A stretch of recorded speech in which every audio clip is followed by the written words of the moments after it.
விஜயனுடைய பெயரை பார்த்தேன், விஜயனுடைய பரப்புரை கேட்டேன். அதை தவிர டெல்லியில் இருக்கக்கூடிய சூழ்நிலை என்ன என்று கேட்டால், திமுக இனி ஆட்சிக்கு வராது என்பதைத்தான் காங்கிரஸ்காரர்கள் முக்கியமாக சொல்லுகிறார்கள்.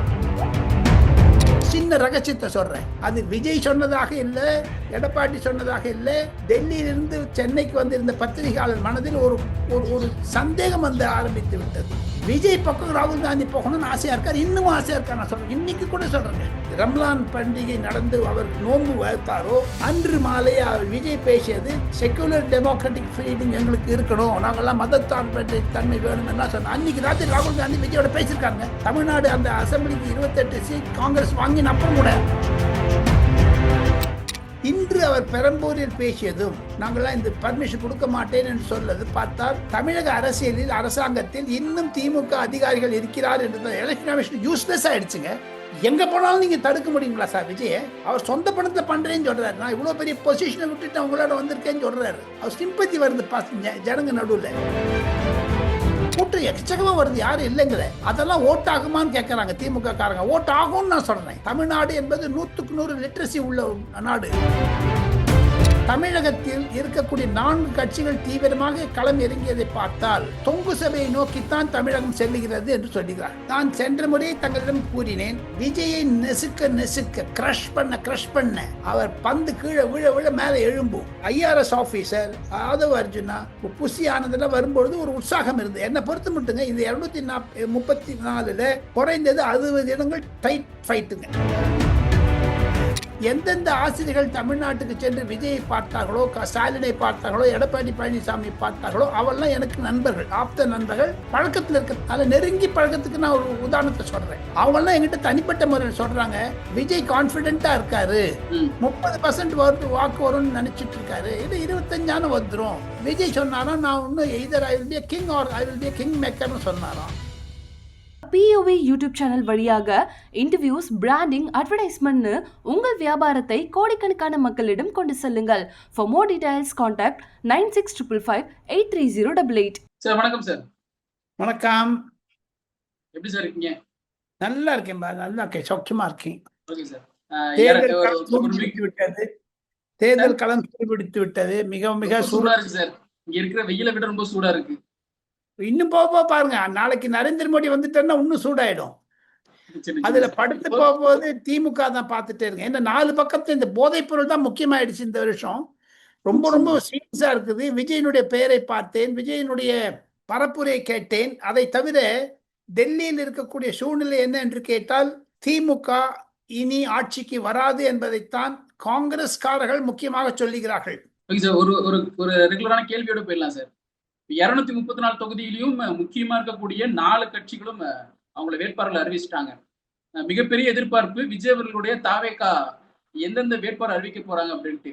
உங்களோட பார்வையில இல்ல நாட்டினுடைய தலைநகர் இருக்கக்கூடிய அங்க இருக்கக்கூடிய ஊடகவியாளர்களோட பார்வையில இருந்து இங்க இருக்கக்கூடிய அரசியல் எப்படி பார்க்கப்படுது?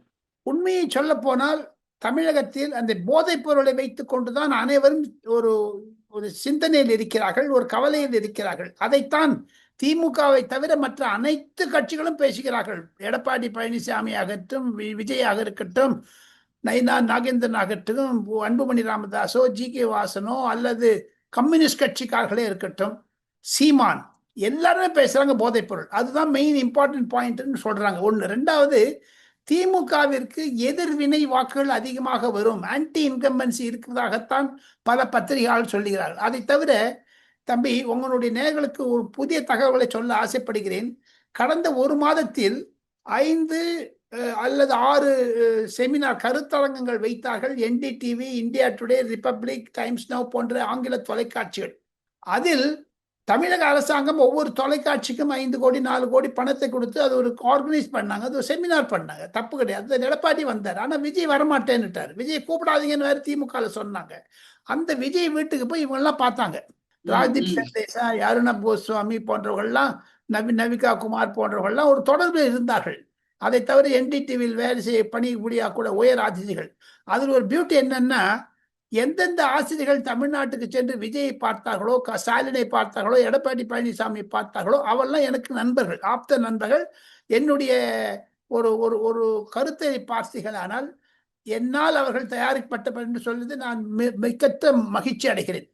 இந்த நவிகா குமார் என்ற அம்மையாரும் சரி, மற்ற தொலைக்காட்சிகளும் நான் அவங்களுக்குலாம் நான் கிளாஸ் எடுத்திருக்கேங்க. கிளாஸ்ல அந்த மாதிரிலாம் ஒரு பழக்கத்தில் இருக்க, அதில் நெருங்கி பழக்கத்துக்கு நான் ஒரு உதாரணத்தை சொல்றேன். அவங்கெல்லாம் எங்கிட்ட தனிப்பட்ட முறையில் சொல்றாங்க, விஜய் கான்பிடென்டா இருக்காரு, 30% வாக்கு வரும்னு நினைச்சிட்டு இருக்காரு, இல்ல 25 வந்துடும், அட் த மோஸ்ட் 20 வரும்னு அவங்களே சொல்றாங்க. அதுல விஜய் சொன்னாராம், நான் இன்னும் either I will be king or I will be king மேக்கர்னு சொன்னாராம். ஸோ அதெல்லாம் பார்க்கும் பொழுது திமுகவினுடைய நிலை மிக பரிதாபமான நிலையாக இருக்கிறது.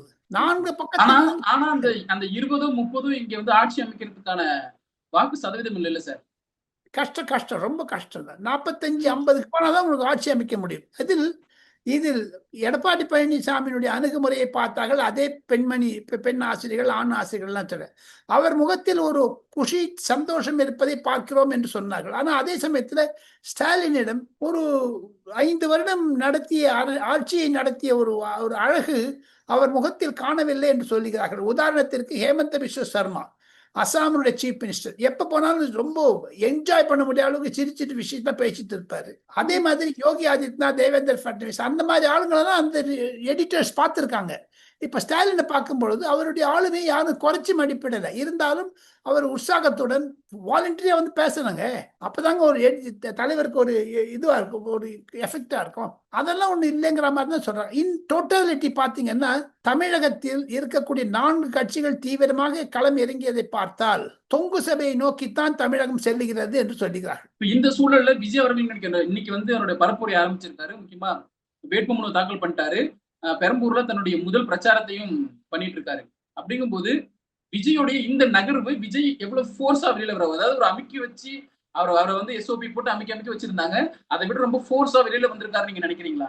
நான் சென்ற முறை தங்களிடம் கூறினேன், விஜயை நெசுக்க கிரஷ் பண்ண அவர் பந்து கீழே விழ மேலே எழும்பும். நான் ஏற்கனவே தங்களிடம் சொல்லி இருக்கிறேன்.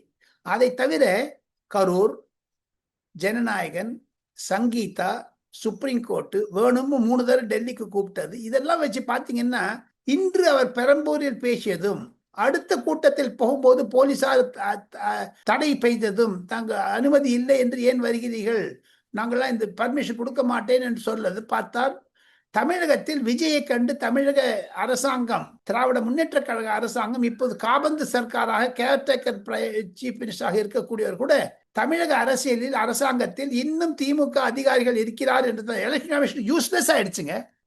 இவர் பொன்ராஜை பத்தி கவலை கொடுத்து கம்ப்ளைண்ட் கொடுத்தாரு, விஜய் போய் டிஜிபி ஆபீஸ்ல இது வரைக்கும் ஒன்றும் ஆக்ஷன் எடுக்கவே இல்லையே. என்ன டிஜிபி திமுக அமைப்பு செயலரா?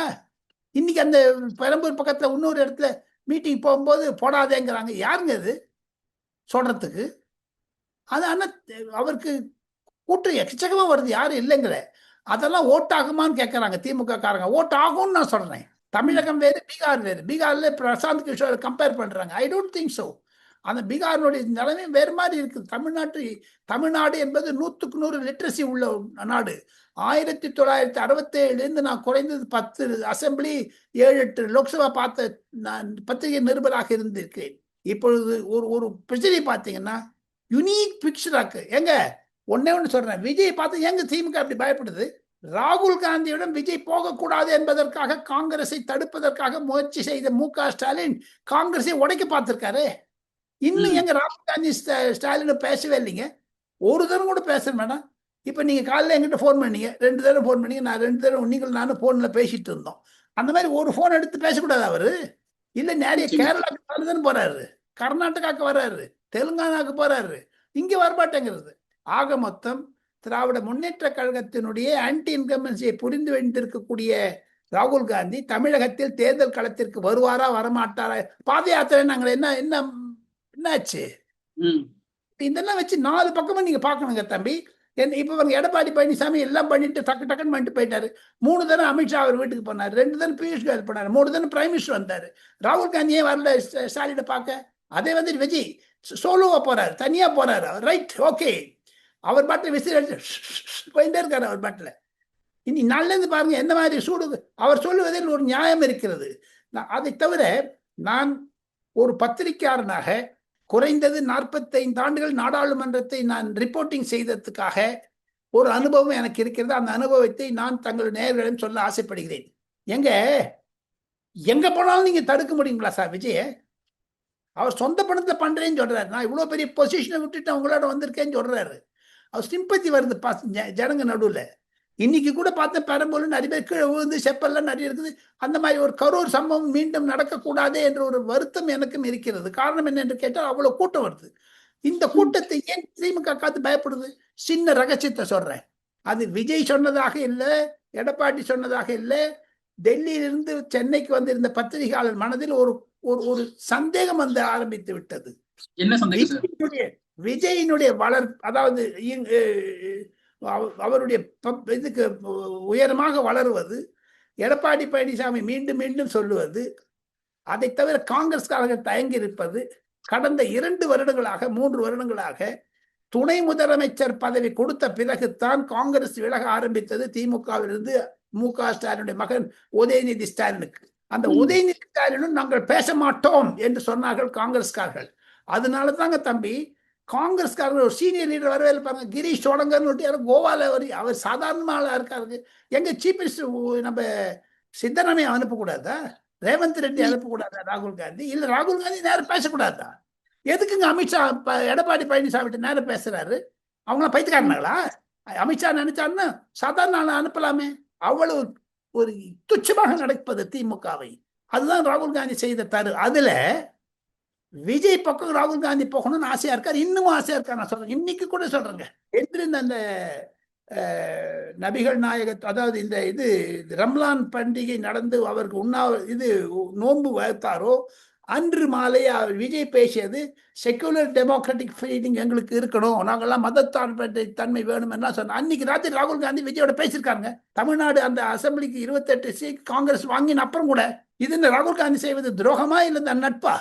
அவர் சொல்றாரு விஜய் கிட்டக்க, ரங்கசாமி எங்களோட பேசிட்டு இருக்காரு, நீங்க வந்துருங்க, நம்ம காங்கிரஸை சேர்த்துடலாம், 3 பேரும் சேர்ந்தவான பாஜக தூக்கி அடிக்கலான்னுட்டு. விஜய் சொன்னா அலையன்ஸ் வந்துடுச்சுங்களே அப்படின்னு. அது ராகுல் காந்திக்கு தெரியல, டெல்லியில உட்காந்துட்டு.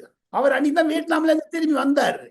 ஸோ ஆக மொத்தம் தமிழ்நாட்டில் கூட்டணி வந்த பிறகு கூட பாண்டிச்சேரி ட்ரை பண்ணலான்ட்டு அப்படின்னு பாண்டிச்சேரியில் காங்கிரஸோ தாவேக்காவோ ரங்கசாமி ஒன்னா சேர்ந்துட்டான்னு தமிழ்நாடு பிரதிபலிக்காதது.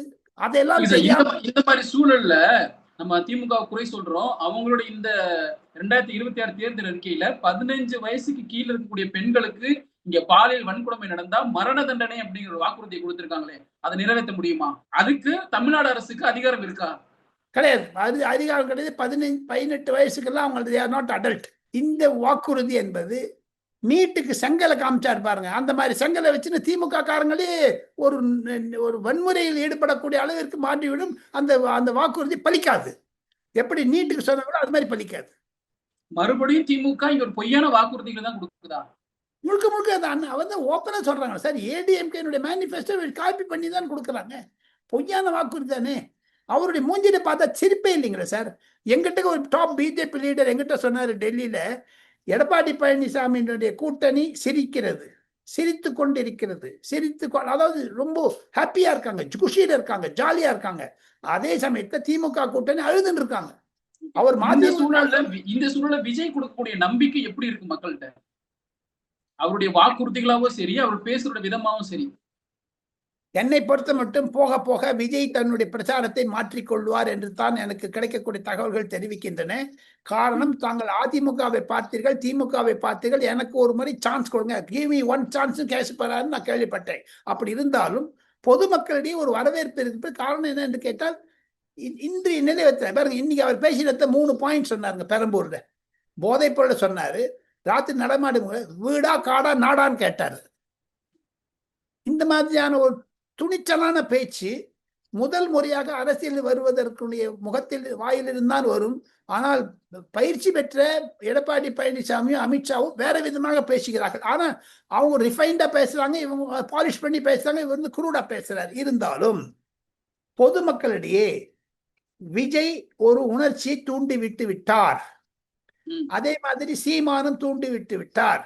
இது ரெண்டும் திமுகவைத்தான் பாதிக்கும். இது லாபம் அடைய போடுவது எடப்பாடி பழனிசாமி, இரண்டாவதாக வருவது விஜய். அவர் நினைக்கிற மாதிரி விஜய்க்கு வர்சஸ் டிஎம்கே டிஎம்கே ஸ்மாஷ் ஆயிடுங்க. Okay sir. அப்போ இந்த சூழல்ல வேட்பாளர் பட்டியல் அறிவிச்சிருக்காங்க. திமுக பக்கம் திரும்ப போன எலெக்ஷன்ல இருந்த அதே கேண்டிடேட் தான் ஜெராக்ஸ் எடுத்து திரும்பி கொடுத்திருக்காங்க. ஆனா இங்க பாத்தீங்கன்னா முழுக்க முழுக்க விஜயோட கூட இருக்கிறவங்க இளைஞர்கள் அந்த மேடையே ரொம்ப நெருக்கமா இருந்துச்சு. ஒரு தலைவர்கள் கிட்ட நெருக்கமா இங்க வந்து வேட்பாளர்கள் இருந்தாங்க.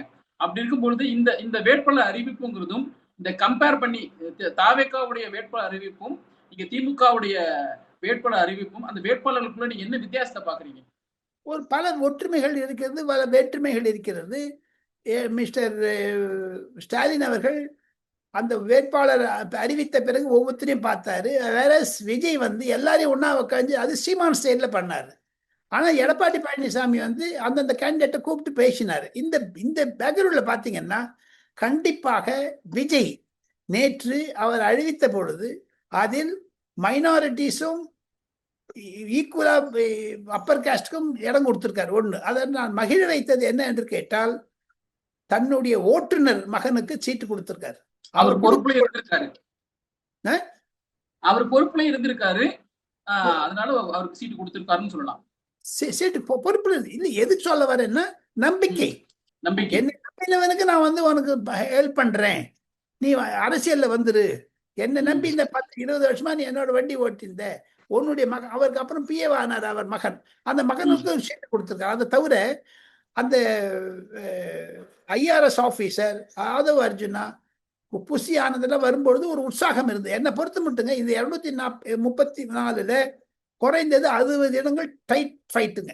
60 இடம் 60. அந்த 60ல கண்டிப்பாக விஜய் 35ல நான் பிடிச்சிடுறாரு. இதுல வந்து ஃபர்ஸ்டா வரப்போவது எல்லாமே 100 கீழே தான் இருக்குங்க. எந்த கட்சி வேணா எடுத்துங்க. இந்த அரசியல் நிலவரம் முதல் நாள்ல நான் சொல்றேன் 100 கீழே தான் இருக்கும். POV யூடியூப் சேனல் வழியாக இன்டர்வியூஸ், பிராண்டிங், அட்வர்டைஸ்மெண்ட்னு உங்கள் வியாபாரத்தை கோடிக்கணக்கான மக்களிடம் கொண்டு செல்லுங்கள். For more details, contact 9655 83088.